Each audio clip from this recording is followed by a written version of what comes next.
Hello? Oh, there we go. Hi, everyone. Hey, I'm going to monopolize your attention up here on stage. So we're going to talk about something really, really cool. Blockchain for real problems. No NFT gifts, I promise you. We're not going to be talking about that. So I'll tell you a little bit about how we found blockchain for starters, right? We were running an art licensing business, and in 2015, I picked up a book called Blockchain for Dummies. I started flipping through the pages, and I quickly knew this was going to be a game changer for collectibles. Now we know that this is way, way bigger than just collectibles, that this is going to change the way that we think of asset ownership as a whole. And that's kind of like a few of the things that we started working on. So we know blockchain is real, and the back-end revolution has started. And companies and individuals have a choice. They can either be like the people in the 90s that thought that the internet was a fad and just stay behind, or Kodak, who was offered the first digital camera and actually walked away from it because they thought it was going to kill their film business, or they can get ahead of it. And one of the things that I talk about with my investor friends is if you're looking at a tech company and they don't have a Web3 strategy, immediately walk away because they're going to be obsolete. So what are a couple of the problems that can be solved by blockchain? And we've identified these three as the biggest ones: resale, engagement, and authenticity. Think of the resale market. Companies do not see a dime of sales of their products after they leave the storefront. And we know that that could be responsible to 20 to 30% additional top line in a given year. Paper certificates of authenticity are still used across the board for items that can be worth thousands, hundreds of thousands, millions of dollars, which means they're extremely easy to forge. And there's really no engagement. Companies have no idea what their customers want, how they're interacting with one another. And that means lower profits down the line because it means lower lifetime value. So what is this movement? It's a movement that is giving power back to the people. It's building communities that actually care, a fully decentralized future. I think we need a mic change. Yeah. Hello? Oh, okay, perfect.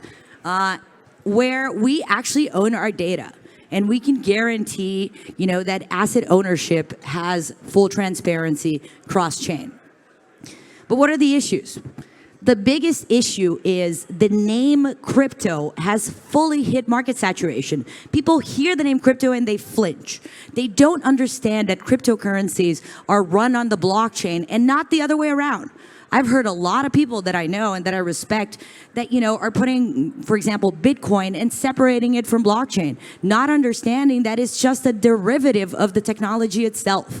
So there's a massive lack of information in the industry, which also means a massive opportunity for us to create better content, for us to educate, and for us to change the nomenclature. I hardly ever use crypto.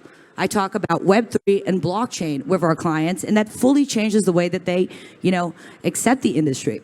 So I'm Manu, and I am fully obsessed with NFTs and blockchain for real world problems. And so is the rest of my team. We're a team of people that have come from companies like Apple, LVMH, WPP, have over 5 exits under our belts, millions of dollars in value created before joining.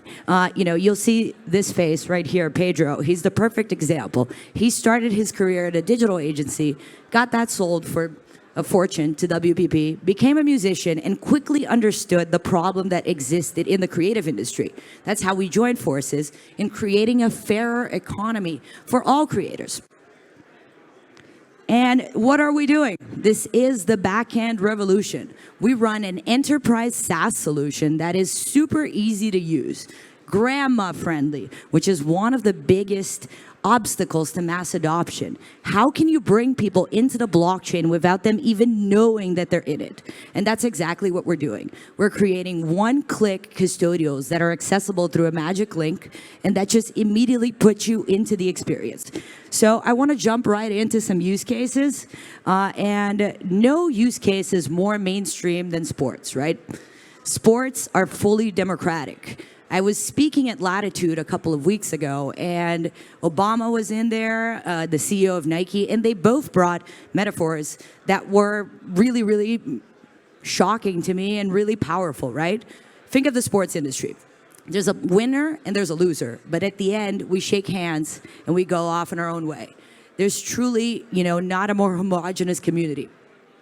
But athletes, 80% of athletes go bankrupt 18 months after they leave the courts. And so there's something that needs to be done over creating long-terming value. There's really low engagement. 66% of sports loyalty programs fail to deliver any value whatsoever. And the paper certificates of authenticity that we talked about before are still there. So what are we doing? This is the platform that we're launching for the Milwaukee Bucks. It has very cool features embedded into it, and it's accessible, once again, grandma-friendly, through a one-click magic link that creates your custodial. There's 2 separate minting engines in here, even though it looks just like a Web 2 interface. Firstly, badges. We connect straight to their existing loyalty program, and we're able to hide little perks. So once you mint a badge, you could win a drink, or you could win, something small. It's just kind of like to get people's kind of like interest sparked, right? Then collectibles. We're using NFTs as digital receipts. So the NFT itself is connected to a physical item, and it holds the resale royalty built in for the team and the player, and the history of the game. And then my favorite use case, commemoratives. You're in stadium. We can geofence an experience, meaning you scan a QR code on the Jumbotron and you grab a baseball card of the game with the key stats, history, and you start collecting all of those elements. On the back end of it, we've built out a loyalty schema, which is actually ranking fans in terms of participation. So let's say you're in stadium and you hit super fan level. We can go ahead and airdrop you floor seats, and you can go and you can move to your new floor seats. So real utility across the board. This is, a peek inside the platform itself into one of our NFTs. You'll see it looks just like a regular Web 2 asset, but the hash is there, the entire provenance of the item is there, but organized in a very easy to use. The other thing that we can build in is features that you can only unlock once you actually own the token, or once you own, the NFT itself. And that could include AR experiences. We're collaborating with companies like Fox Sports in order to have an in-view experience for the NFT holder, even if you're not there in real life. Another very interesting use case, collectibles, right? So you buy a Chanel bag. The Chanel bag comes with a little paper card. It may be one of the dumbest systems of authenticity in the world, because you lose that card, your bag is worthless. You cannot sell it. And just to give you an idea of magnitude, in a given year, one SKU, the flap bag, on one reseller, the Real, grosses $250 million. It's absolutely massive. If Chanel is to put in a 5% royalty versus the 35% markup that the Real charges today, they could recoup 20 to 30% of additional revenue in a given year. These numbers are massive. They're not to be ignored. And the companies are looking into it. And that's why we're chatting with a lot of them. So what we can do is we can integrate straight into the brand POS, once again, grandma friendly, so that you walk into a store, you purchase an item, you scan a QR code, you leave with the item's certificate of authenticity on your phone in a white labeled environment that was created specifically for that brand. And with that, the brand can now activate you and create their own loyalty programs. They can actually go ahead and invite you to front row seats to fashion shows. They know who these users are. So an example of the customer journey, right? Let's say you go ahead and you purchase the item and you just keep it. You're going to go ahead and be activated by the brand. That will unlock really cool experiences. They'll know who these people are, where they are in the world. The NFT itself contains the serial number of the item, so you can't decouple them, because or else the bag would have no sales value. Even if you were to attach a fake to the real NFT, then the real one would have no sales value, because you need the certificate of authenticity in order to commercialize it. But if you go ahead and you sell it on the Real, the new person that buys the bag can now be activated by Chanel. They now enter their ecosystem, and they can choose to opt into the program, because at the end of the day, we own our data. That's kind of like a massive change here. I can choose to share my data with companies that I believe in, with companies that I'm a diehard fan. Another really cool perk of this, companies, like the design process means that the 3D asset is actually created ahead of the physical asset. Everybody gets that, right? So it's like there's a lot of waste that goes into producing at mass and then going to market. If you could produce for your diehard fans, that would like solve a ton in R&D. You could go ahead and launch furniture, for example, that takes about 4 years in 4 minutes. The Campana brothers did a drop for their chairs that sold out in 2 minutes. And now they knew exactly how many chairs they needed to produce. So the NFT in the physical or digital space can connect you back to the real product. And the NFT grants you the right to receive the real product before anyone else. So the sky really is the limit here on what brands can do. And speaking of brands, we know a thing or two about the B2B market. We've been in it for many years, firstly through our art licensing business, and now through everything that we're doing in the NFT space. This is another very interesting use case. So this is one of our clients, Ape Water. And they came to us looking to build a loyalty platform.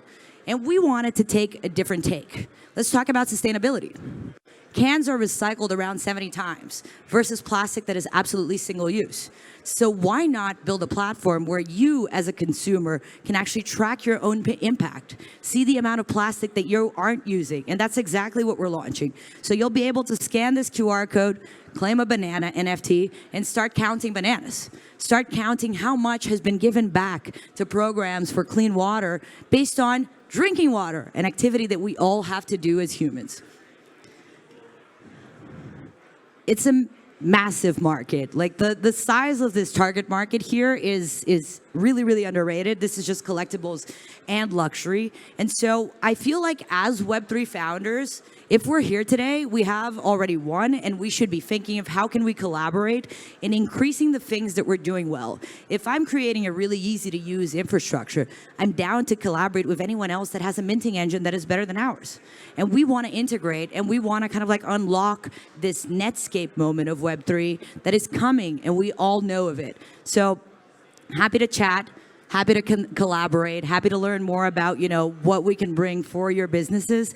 I don't know if we have time for questions or if Uzair's going to kill me, but if anybody has a question or two or wants to run through a use case, now is your time.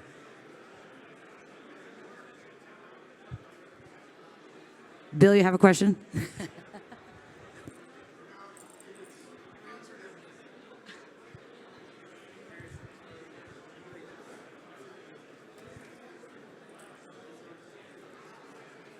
Sorry, that was an amazing presentation. I was wondering, when you join like Ape Water, how does the revenue model work? Where are you percentage of royalties that come in also, maybe a small percent, or is it based off of how big the community grows? I'm just wondering how you tackle that. For sure. So we're a traditional SaaS enterprise model, like integrating with Salesforce. We'll look at how much customization needs to be put into the platform. We'll charge an upfront integration fee, and then it's a usage model based on active wallets or or number of mints. Anyone else? If not, well, thank you guys for listening. You've been a great audience.